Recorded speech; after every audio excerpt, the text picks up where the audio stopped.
bagaimana ada orang Islam 7 keturunan. Sampai saat ini ada orang Islam 7 keturunan sholat seminggu sekali. Kalau tidak hari Jumat tidak sholat dia. Kenapa dia sholat? Supaya nggak nampak kali kafirnya. Tanya, apa nggak ada ya sholat di masjid hari Jumat?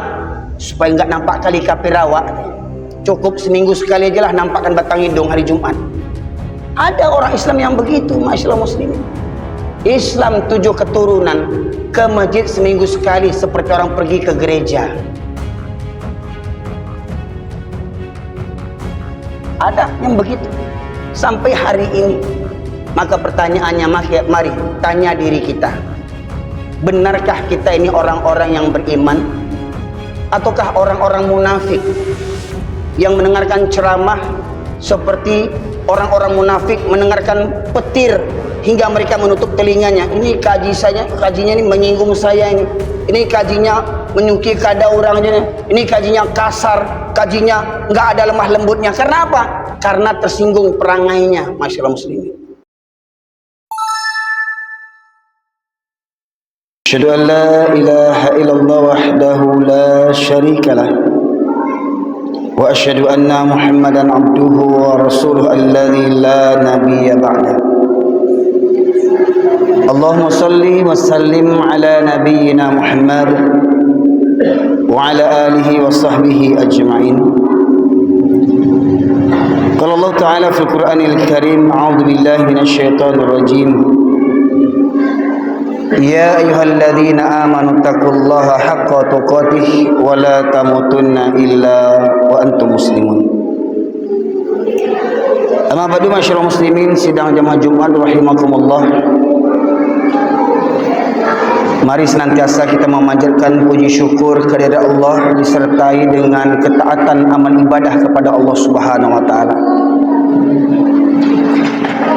Yang alhamdulillah setidaknya minimal seminggu sekali kita mendengarkan siraman rohani untuk menguatkan iman dan takwa kita. Karena sesungguhnya iman dan takwa itu bisa naik dan turun. Iman itu kadang naik, kadang turun. Atau hati itu ada yang hati yang sehat, ada hati yang sakit, bahkan ada hati yang mati. Maka daripada itu wajib bagi kita setidaknya kaum lelaki menghadiri sholat Jumat yang di dalamnya ada 2 khutbah untuk meningkatkan, mengevaluasi kadar iman dan takwa kita dalam setiap pekannya. Salawat dan salam kita aturkan kepada junjungan kita Nabi besar Muhammad sallallahu alaihi wasallam, yang dengan utusnya beliau menjadi rahmat bagi seluruh sekalian alam. Sidang jamaah Jumat rahimakumullah. Pada kesempatan kali ini tema khutbah Jumat kita adalah perang terhadap Islam. Tidak bisa dipungkiri kita meyakini Islam agama yang terbaik di muka bumi ini. Yang dimana dalam Islam itu ada tingkatan. Setelah seorang memeluk agama Islam, maka seseorang harus meningkatkan Islamnya menjadi seorang mukmin.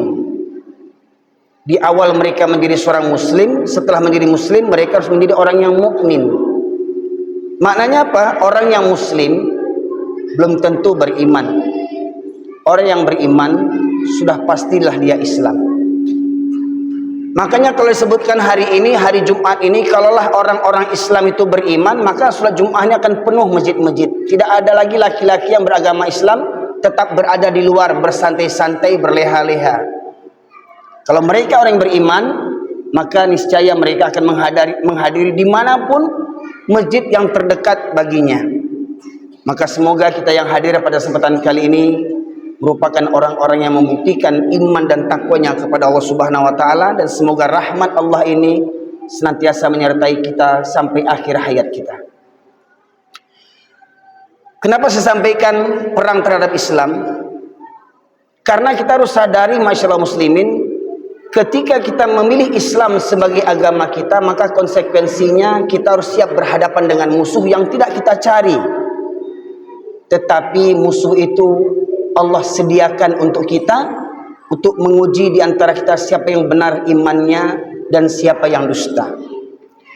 Masyarakat muslimin dirahmati oleh Allah, di awal khutbah ini saya sampaikan firman Allah surat An-Nahl, surat yang ke-16 ayat 36, yang merupakan perkara utama dalam agama Islam, atau perkara utama bagi seorang mukmin adalah sebagaimana yang ditegaskan oleh Allah Subhanahu wa taala dalam surat An-Nahl ayat 36.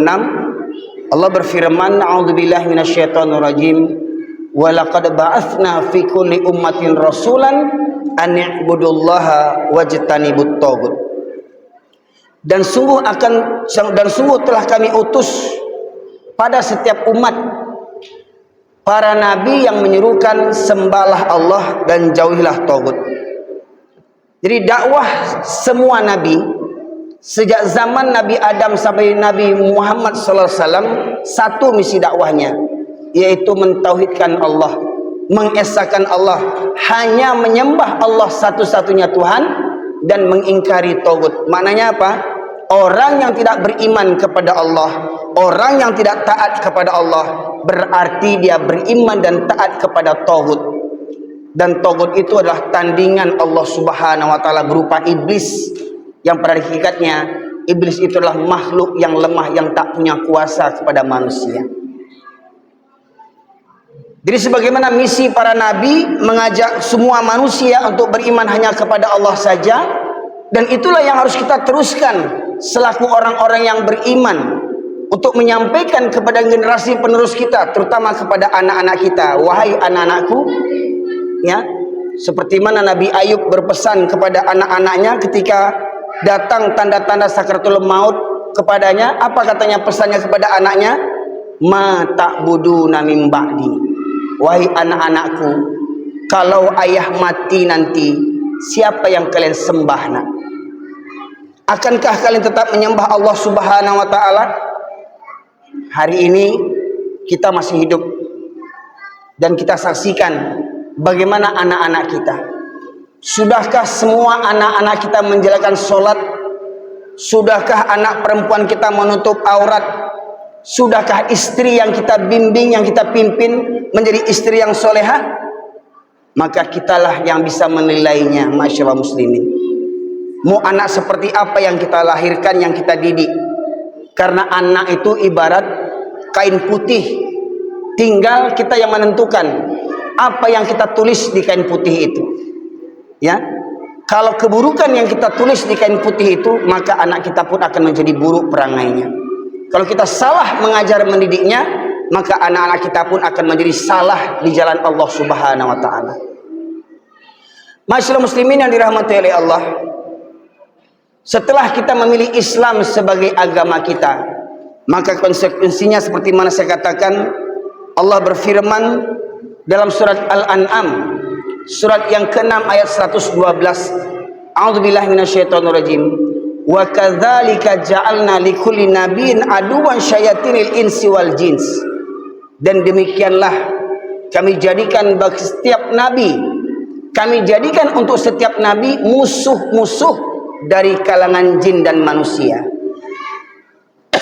Jadi semua para nabi memiliki musuh. Di antaranya kita dengar, kita tahu Nabi Adam awal permusuhannya dengan iblis. Karena apa? Karena kedengkian iblis kepada Nabi Adam alaihissalam. Nabi Musa dengan siapa bermusuhannya? Dengan Fir'aun, ayah angkatnya. Nabi Ibrahim dengan siapa bermusuhannya? Dengan Namrud, bahkan ayahnya sendiri yang turut serta membakar Nabi Ibrahim alaihissalam. Nabi Isa siapa musuhnya? Ya, raja-raja Nasrani ketika itu. Kemudian Nabi Muhammad SAW siapa musuh utamanya? Pamannya sendiri, Abu Jahal ataupun Abu Lahab.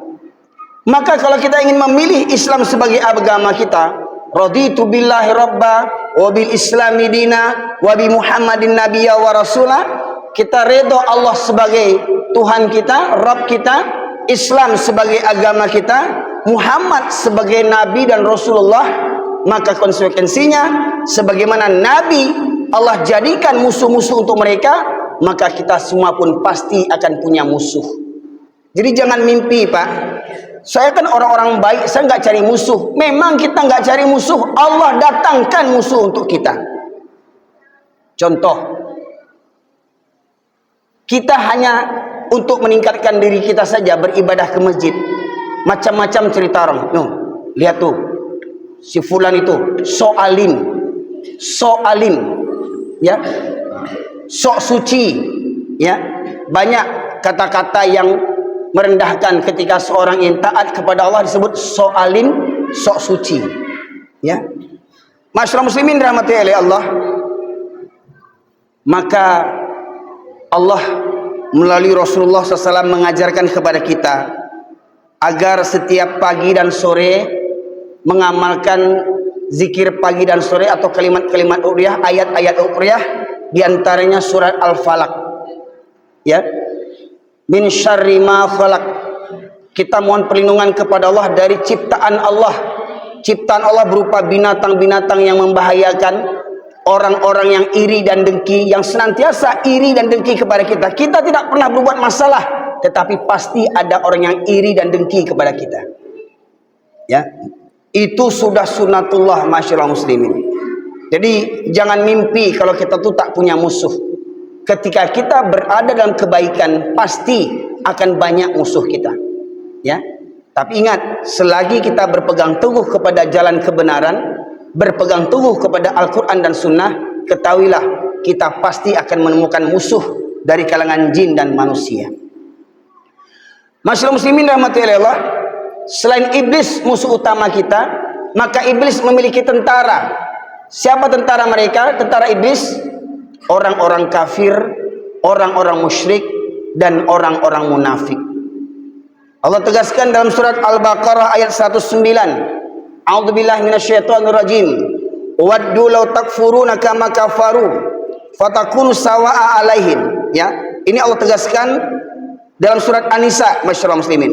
Surat An-Nisa, surat yang keempat ayat 89. Waddu law takfuruna kama kafaru fatakunu sawa'a fala tattakhidhu minhum awliya hatta yuhajiru fi sabilillah. Ya, mereka orang-orang munafik. Ini pertama, orang-orang munafik. Orang-orang munafik ini seperti kita, agamanya Islam. Bahkan mereka duduk di masjid bersama kita. Ya, penampilannya sama dengan kita mungkin. Bahkan mungkin janggutnya sama dengan kita. Jubahnya sama dengan kita. Satu masjid dengan kita. Satu lingkungan sama kita. Tetapi mereka membenci kita ketika kita memegang kebenaran. Contoh, mohon maaf masyarakat muslimin, kalau ada di komplek ini orang yang judi, berkumpul main judi, kira-kira kalau kita larang, mereka terima tidak yang penjudi itu? Terima tidak? Berterima kasih tidak? Kalau ada agen narkoba di komplek ini, jual narkoba dia, kita halangi dia, kita larang dia, kira-kira agen narkoba itu senang tidak? Kalau ada orang berzina, pacaran di komplek ini, ya, pacaran di tempat-tempat yang gelap, pasangan-pasangan yang tidak bukan mahramnya, yang bukan suami istri, kalau kita larang, mereka senang tidak? Berterima kasih tidak? Mereka pasti membenci kita. Contoh, ada di antara saudara-saudara kita yang mendatangi rumah-rumah kita untuk mengajak ke masjid, mendatangi kedai-kedai kopi untuk mengajak ke masjid. Maka bukan kita bersyukur, banyak orang Islam yang bukan berterima kasih, tetapi mencaci maki. Janggui waang jolan ke surau, so alimana waang sase waang. Orang mengajak ke masjid dianggap sase. Sementara dia duduk di kedai kopi mendengarkan azan, dia beragama Islam, mendengar azan, tak bergerak tubuhnya untuk menyahut seruan azan. Diajak ke masjid, malah mencak-mencak, marah-marah. Masyarakat muslimin, kita tidak cari musuh, kita hanya mengajak kepada amar ma'ruf nahyu mungkar. Pertanyaannya, akankah banyak orang yang menyukai kita?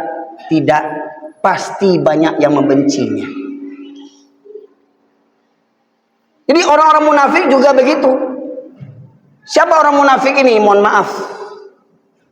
Satu tanda yang nyata bagi orang munafik dari Rasulullah sallallahu alaihi wasallam, walaupun banyak tanda-tanda yang lainnya, Rasulullah menegaskan dua solat yang berat bagi orang munafik adalah solat Isya dan solat subuh berjamaah. Itu berat bagi orang munafik. Jadi kalau mohon maaf masyarakat muslimin, kalau hari Jumat banyak laki-laki di komplek ini datang ke masjid di hari Jumat siang, itu tidak heran. Karena yang datang ini orang Islam. Siapa mereka?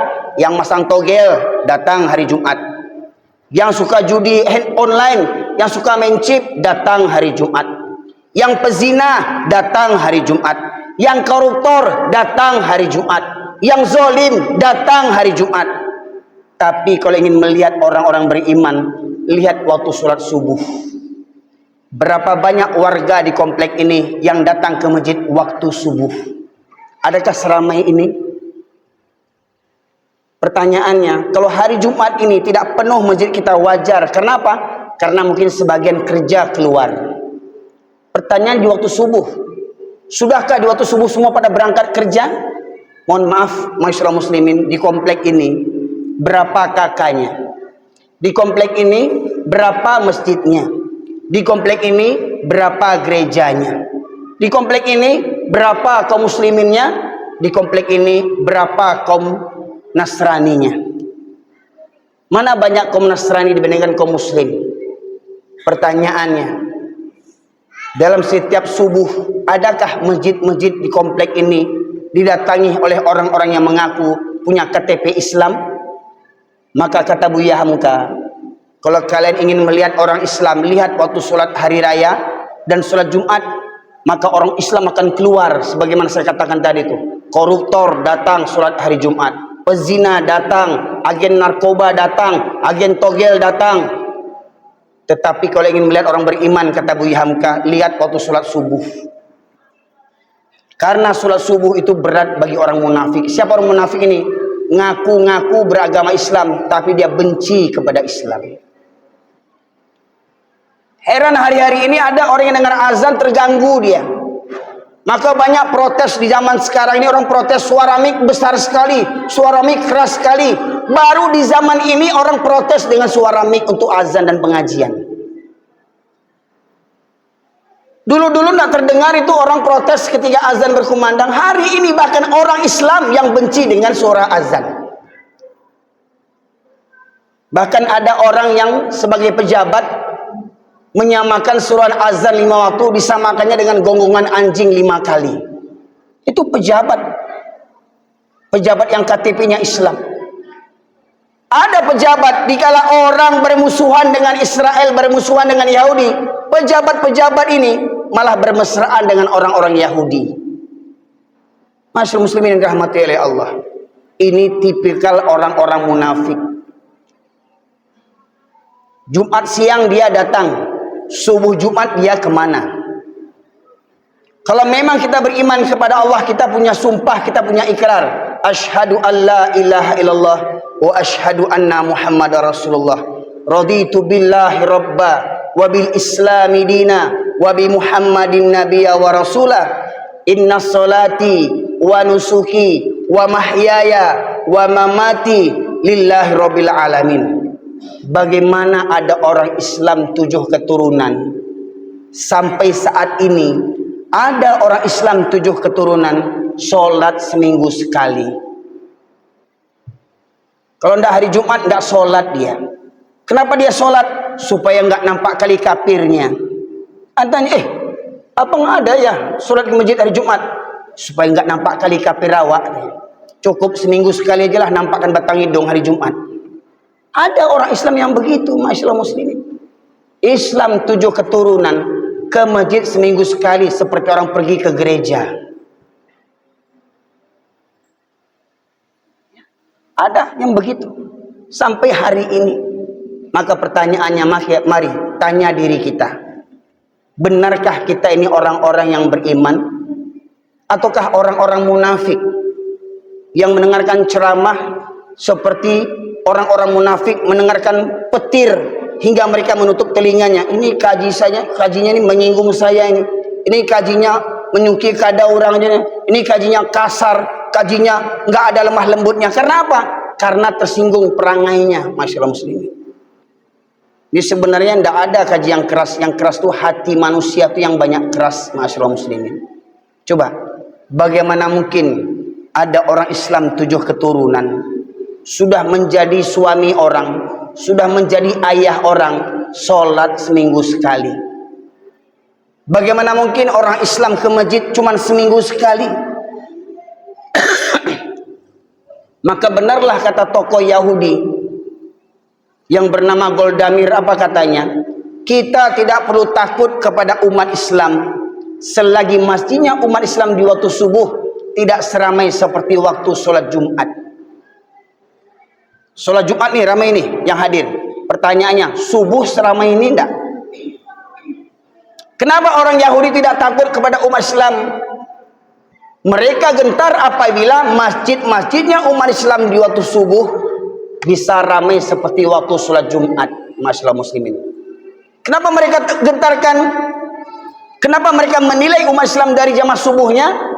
Seperti mana kata Rasulullah, kalaulah dalam sebuah komplek, sebuah lingkungan, sebuah kampung dan desa yang semuanya mengaku beragama Islam, mayoritas Islam, tetapi masjidnya di waktu subuh lengang, menunjukkan di komplek itu banyak orang munafiknya. KTP-nya Islam, tapi banyak munafiknya. Rumah berdekatan dengan masjid, suara azan berkumandang saut-sautan, tapi hatinya tidak tergerak menuju ke masjid. Maka orang yang begini, kata Allah dalam surat Al-A'raf ayat 179, A'udzubillahi minasyaitonirrajim. Walaqad dzara'na li jahannama katsiran minal jinni wal ins lahum qulubun la yafqahuna biha wa lahum a'yunun la yubsiruna biha wa lahum adhanun la yasma'una biha ulaika kal an'am bal hum adall ulaika humul ghafilun. Dan sungguh akan kami penuhkan neraka jahanam banyak dari kalangan jin dan manusia. Mereka memiliki hati, tetapi tidak digunakan untuk merenungkan ayat-ayat Allah. Boro-boro hari ini orang merenungkan ayat-ayat Allah, baca Quran pun tidak. Banyak orang Islam hari ini tak pernah baca Quran kalau tidak ada yang meninggal di rumahnya. Kalau ada yang meninggal di rumahnya baru dia baca Quran. Sehari, 2 hari, 3 hari ditamatkan Quran selama 3 hari ketika ada keluarganya meninggal. Sudah selesai 3 hari, adakah mereka baca Quran lagi? Kalau menunggu baca Quran, menunggu ada keluarga yang meninggal, alangkah baiknya setiap hari di rumah itu ada yang meninggal. Supaya apa? Supaya khatam Quran terus sampai mati penghuni rumah itu semuanya, masyaallah muslimin. Ya. Ya. Sidang jamaah Jumat rahimakumullah, Allah menegaskan, mereka punya hati tetapi tidak takut meninggalkan sholat. Mereka punya hati tidak takut korupsi. Mereka punya hati tidak takut menzolimi rakyatnya. Mereka punya hati tidak takut berzina. Mereka punya hati tidak takut konsumsi dan menjual narkoba. Bagaimana mungkin ada orang Islam jadi agen narkoba? Bagaimana mungkin ada orang Islam jadi bandar togel, bandar judi? Ini masyaallah muslimin. Ya. Kemudian Allah menegaskan, mereka memiliki mata tetapi tidak digunakan untuk melihat tanda-tanda kebesaran Allah. Gempa bumi, tsunami, longsor, banjir, gunung Merapi, ya, musibah di mana-mana, pembunuhan di mana-mana, merajalelanya kezaliman.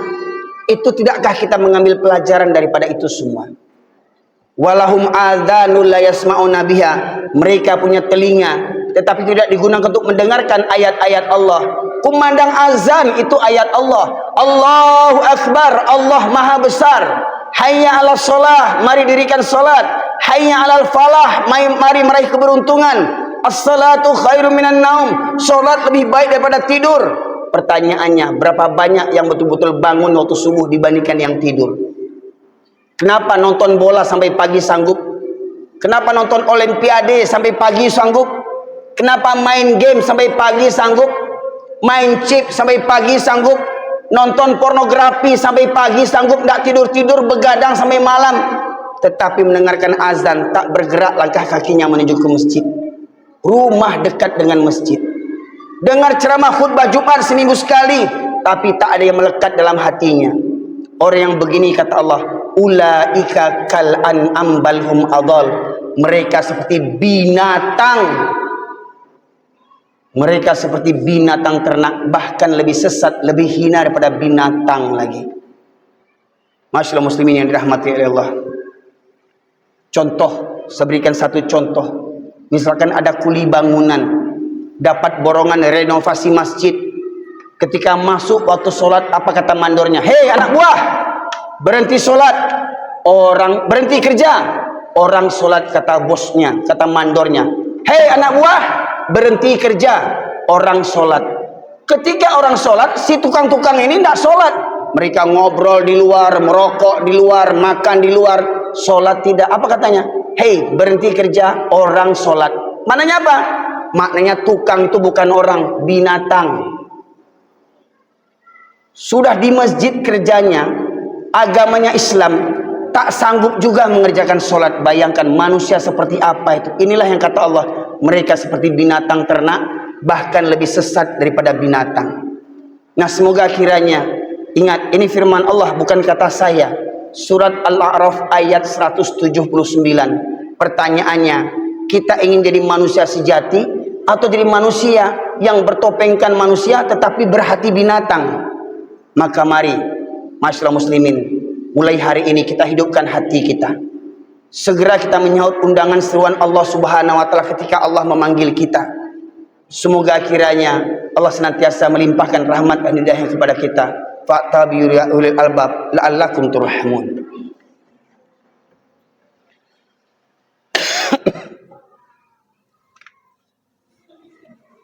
Alhamdulillah, nahmaduhu wa nasta'inuhu wa nastaghfiruh wa na'udzu billahi min syururi anfusina wa min sayyiati a'malina. Man yahdihillahu fala mudhillalah wa may yudhlilhu fala hadiyalah. Asyhadu an la ilaha illallah wahdahu la syarikalah wa asyhadu anna Muhammadan abduhu wa rasuluhu alladzi la nabiyya ba'da. Allahumma shalli wa sallim ala nabiyyina Muhammad wa ala alihi wa sahbihi ajma'in. Masyaallah muslimin yang dirahmati oleh Allah, di khutbah yang kedua ini kita ambil satu kesimpulan dari satu ayat yang menceritakan tentang orang yang memusuhi Islam. Bukan hanya orang kafir, bukan hanya orang musyrik, bahkan orang munafik yang KTP-nya Islam tetapi mereka membenci Islam. Mereka ingin supaya kita kafir sebagaimana mereka telah menjadi kafir.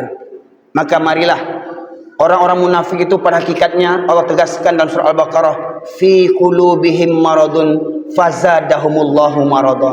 Dalam hati mereka ada penyakit, lalu Allah tambah penyakitnya. Maka marilah kita sembuhkan penyakit hati ini dengan apa? Dengan iman dan takwa. Dengan apa? Dengan menghadiri diri dalam majlis ilmu. Dengan apa? Memperbanyak zikir dan membaca Al-Quran. Semoga kiranya semua kita yang hadir pada kesempatan kali ini, juga keluarga-keluarga kita, saudara-saudara kita, orang-orang tua kita, termasuk orang-orang yang dipilih diberikan rahmat oleh Allah menjadi orang yang beriman dan bertakwa. Kiranya semoga khutbah Jumat ini bermanfaat bagi kita semuanya, khususnya bagi saya pribadi, menjadi renungan agar sampai akhir hayat kita senantiasa tunduk patuh kepada Allah Subhanahu wa taala. Innallaha malaikatahu yusholluna 'alan nabi ya ayyuhalladzina amanu shallu wassallimu taslima. Allahumma fil muslimin wal muslimat wal mu'minina wal mu'minat al ahya'i minhum wal amwat innaka qadiyal hajat. Rabbana zalamna anfusana wa illam taghfir lana wa tarhamna lanakunanna minal khasirin. Rabbana la tuzigh qulubana ba'da idh hadaitana wa hab lana min ladunka rahmah innaka antal wahhab. Allahumma arinal haqqa haqqan warzuqna ittiba'ah wa arinal batila batila warzuqna ijtinabah. Rabbana ighfir lana wa liwalidayna warhamhuma kama rabbayana shaghira. Rabbana hab lana min azwajina wa dhurriyyatina qurrata a'yun waj'alna lil muttaqina imama. Rabbana la tu'akhidhna in nasina aw akhtana. Rabbana wa la tahmil 'alaina isran kama hamaltahu 'alal ladzina min qablina. Rabbana wa la tuhammilna ma la taqata lana bih wa'fu 'anna waghfir lana warhamna anta maulana fansurna alal qawmil kafirin. Allahumma ansuril muslimin wal mujahidin fi Filistin. Allahumma ansuril muslimin wal mujahidin fi Filistin. Allahumma ansuril muslimin wal mujahidin fi Filistin. Allahumma ansuril muslimin wal mujahidin fi kulli makan fi kulli zaman ya Allah ya arhamar rahimin. Rabbana atina fid dunya hasanah wa fil akhirati hasanah wa qina adzabannar. Subhana rabbika rabbil izzati amma yasifun. Wassalamun alal mursalin walhamdulillahi rabbil alamin. Muqimus